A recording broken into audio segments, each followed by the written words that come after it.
Truth creates trust. Deception creates trauma, and maybe something worse.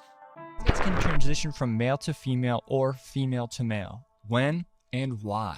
Well, it all has to do with mating. So if two males meet, one will transition and become a female. And then if this other one kind of oral meets somebody new, and that other goby happens to be a female, then it can just transition back and become a male.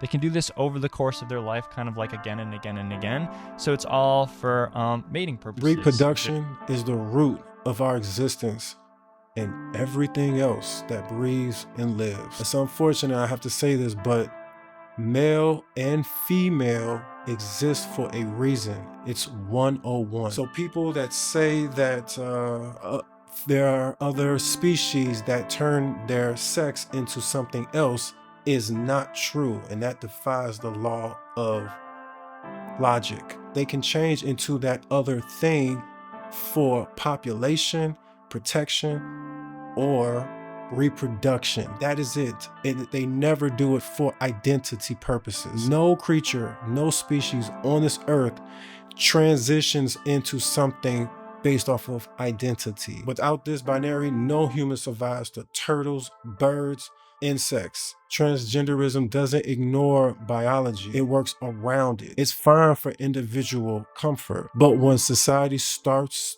to pretend that sex isn't real, we're not being inclusive, we're being dishonest. Transgenderism is real, but so is biology, and that's absolute. One does not erase the other. And pretending male and female doesn't matter undoes the fundamental of every living thing on earth. We are originally, the first thing that we are